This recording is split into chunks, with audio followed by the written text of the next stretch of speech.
Sebenarnya ada satu konsep di dalam Islam yang konsep ini sangat penting sekali dan disebutkan pertama kali di dalam Al-Quran.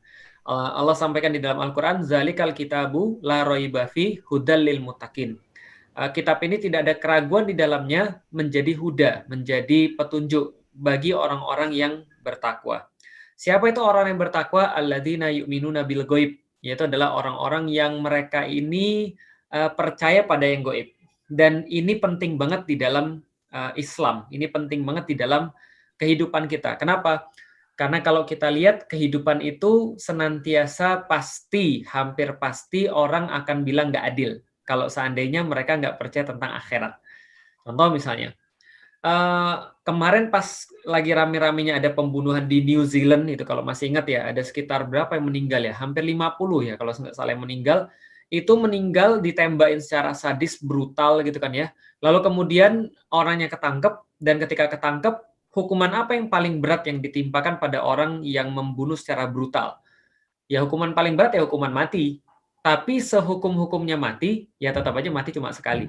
Artinya kalau seandainya kita bicara tentang neraca keadilan, kalau seandainya ada 50 orang yang dibunuh, ada 50 keluarga yang kehilangan orang, berarti harusnya dia juga mati 50 kali. Tapi kan nggak bisa. Ini adalah salah satu yang dibilang ketidakadilan. Atau ketidakadilan yang lain. Saya kemarin nulis tentang apa ya, tentang hal-hal yang banyak banget yang tidak adil, yang seringkali kita rasakan dan kita lihat. Misal contoh, Messi itu misalnya, pemain termahal di dunia, itu gajinya berapa, Bro? Dari Jadi, gaji doang itu 1 bulan 124 miliar. Jadi bisa kebayang ya. hmm, Sedangkan dokter yang nanganin pasien-pasien COVID sekarang yang setengah mati berjibaku itu paling digaji yang paling banyak itu bukan yang paling banyak, rekomendasi ID itu sekitar 11,5 juta. Itu yang nanganin pasien setengah mati. Ada lagi yang paling researcher ya, atau periset-periset yang ada di Spanyol itu, yang di negaranya Messi sedang main bola, itu paling banyak sebulan mungkin sekitar 70 juta. Itu pun sudah senior banget, sebulan 70 juta. Dibandingkan Messi yang 124. Ini kan kadang-kadang nggak adil. Atau kadang-kadang kita lihat lagi, misalnya contoh yang saya juga posting, tapi ini agak sensitif ini misalnya. Mudah-mudahan nggak ada masalah ya. Eh, gaji BPIP misalnya itu kan ya. Itu kan besar banget gitu kan, sampai ada 112 juta, ada yang 76 juta.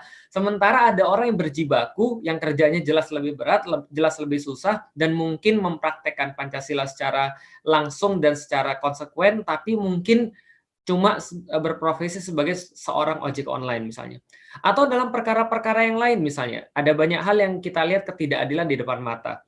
Ada orang nggak berbuat apa-apa, kena hukum. Ada orang yang cuma cuma maling 2 biji coklat, kena hukum. Sementara ada perusahaan besar kapitalistik yang kemudian menyebabkan kerugian-kerugian tapi tidak dihukum sama sekali karena mereka kaya, karena mereka bisa beli hukum dan segala macamnya. Jadi kalau kita bicara tentang keadilan, itu akan menjadi satu konsep yang sangat-sangat utopis kalau seandainya kita tidak menginclude dengan yang namanya alladzina yu'minuna bil ghaib, yaitu percaya pada ada kehidupan setelah sekarang, yang semua balance akan dinolkan, yang semua saldo akan dinolkan, yang punya utang akan dibayar, yang punya DP akan dapat, gitu kan ya. Artinya ini konsep yang sangat bagus di dalam Islam, konsep yang sangat penting di dalam Islam.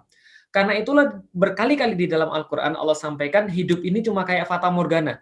Misalnya, Zuyyina linnasi hubus syahawati minan nisa wal banin wal qanatiril muqantarati minadz zahabi wal fiddati wal khailil musawwamati wal an'ami wal harth. Zalika mataul hayatid dunya wa ma indallahi husnul ma'ab.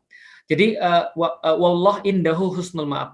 Maaf. Jadi Allah katakan dihiaskan pada manusia itu hubus syahwat minan nisa. Ada banyak sekali hal-hal yang menarik yang mereka senantiasa mau memperhatikan daripada cewek, lalu kemudian banin, anak-anak, wal qanatil muqantarati minadz zahabi wal fiddah, harta kekayaan berupa emas dan perak, wal khailil musawwamati wal an'ami wal harth, kuda tunggangan, lalu kemudian ternak-ternak dan juga ladang dan sawah. Dzalika matul hayatid dunya. Semua itu adalah mataun. Mataun itu kayak orang lihat fata morgana di padang pasir ketika dia pengen banget minum, lalu dia lihat kemudian ada tempat minum, ada oase, tiba-tiba pas dia deket, semakin deket itu menghilang. Jadi itu kayak, aduh, Bayangin ya, ada orang udah mau mati karena mau minum, tiba-tiba dia ngelihat Fata Morgana kayak gitu, dan itu nyata banget bagi dia. Walaupun mungkin bagi kita, itu kok bisa tertipu gitu sih? Ya namanya orang lagi Fata Morgana, lagi kemudian ngayal. Ketika dia ngelihat kayak gitu, tiba-tiba pas dia udah lagi expecting banget gitu kan ya, dan itu lebih sakit rasanya gitu kan ya. Kalau nggak percaya, tanya aja sama orang-orang di tikung ketika mau nikah, itu lebih sakit rasanya gitu kan. Jadi pas udah deket banget, hilang gitu kan ya. Zalika matal hayatid dunia, itu kayak begitu dunia itu. Atau ibarat kata ulama yang lain, itu kayak kita terbangun daripada mimpi. Coba bayangin, antum semua pasti pernah mimpi. Saya yakin, saya juga pernah mimpi. Dan saya mimpi seru banget kadang-kadang dalam dalam tidur saya. Pas saya bangun itu, rasanya tuh kayak apa ya? Kayaknya mimpi itu pas saya mimpi itu lama banget. Pas saya bangun, itu kayak nggak inget apa-apa dan kayak ya cuma potongan-potongan aja. Artinya hidup tuh kayak mimpi aja. Zalikal matul hayatid dunia. Dan begitulah kita ketika kita bangkit di yaumil kiamah. Hidup yang kita sudah rasa sangat lama ini, 1 jam bersama Felix Xiao di Yuk Ngaji gitu kan ya, lalu kemudian kita ketemu sama semua orang banyak di sini, itu nanti ketika kita bangun di yaumil kiamat, itu menurut Rasulullah, menurut para para ulama, menurut kemudian para nabi mengatakan, itu kalian kayak bangun daripada mimpi. Semua ini kayak cuma potongan-potongan yang kita ingat. Maka orang-orang ketika ditanyakan, ketika mereka bangkit di yaumil kiamah, mereka ditanyakan, kalian kam labistum fil ardi adada sinin. Kalian hidup di dunia berapa lama? Maka mereka bilang, yauman au ba'du yaum. Kami cuma merasa kayak setengah hari atau kalau nggak sehari lah paling banyak. Atau cuma seperti dari pagi sampai siang atau dari siang sampai ke sore. Tapi kami nggak yakin kalau kami hidup bertahun-tahun di dunia itu. Kenapa? Karena begitu bangun, kayak kita bangun dari mimpi, itu semua kayak potongan-potongan saja yang kita kemudian nggak merasa hidup di situ sama sekali. Persis banget.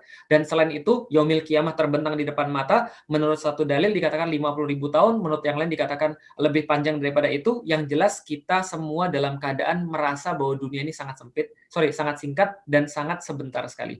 Nah, apa yang pengen kita sampaikan? Bahwa kalau kita tahu bahwa seandainya kita percaya pada yang goib, ketika kita di yaumil kiamat itulah kita bangun untuk sebenarnya, dan kemudian kita punya perjalanan yang benar-benar yang harus kita tuju, sama seperti orang yang bangun dari tidurnya, kemudian dia tahu ada kerjaan yang memang harus dia lakukan, dan dia tahu bahwa persiapan yang benar-benar berarti adalah persiapan ketika dia bangun, bukan pas lagi dalam mimpi.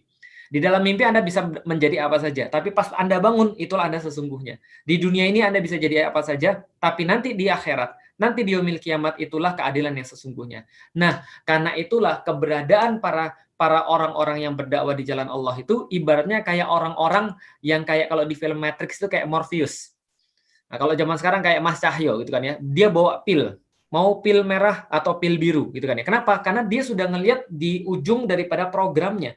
Dia adalah orang yang tahu ujungnya. Dia sudah tahu ketika bangun dan dia lagi berada juga di dalam mimpi dan dia tahu benar ini mimpi, maka dia tawarin pada orang-orang yang bermimpi itu, kalian mau sadar atau enggak? Itulah nabi yang sudah dikasih tahu end-nya kayak apa, dan kemudian mereka sudah dikasih kemudian di tempat yang di programnya, di matriksnya untuk ngasih tahu orang, ini semua adalah tipuan, kalian jangan mau tertipu, kalian manfaatkan waktu sebaik-baiknya, ini adalah bekal, nanti sebenarnya ada perjalanan yang lebih besar yang harus kalian tahu. Bahwa ini adalah cuma sebentar. Karena itulah kemudian saya ketika nulis di Instagram saya, siapa Felix Xiao? Saya mengilustrasikan diri saya sendiri, saya mendefinisikan diri sendiri adalah sebagai pengemban dakwah. Karena kenapa? Karena ketika saya menyadari perkara-perkara kayak gitu, maka saya pikir tidak ada yang lebih istimewa bagi saya ketika saya berusaha untuk menyadarkan diri saya sendiri bahwa semua ini hanya fata morgana, kenikmatan sehebat apapun, sebagus apapun yang saya dapat di dunia, maka ketika ini semua, ketika saya bangun, tidak ada apa-apanya, yang penting hanyalah persiapan-persiapan untuk mencapai ketika bangun tadi, maka saya mengingatkan pada diri saya, ini adalah sesuatu yang pasti dan mengingatkan buat orang lain. Nah, inilah maksudnya adalah aktivis dakwah, pengemban dakwah. Dakwah adalah poros daripada kehidupan.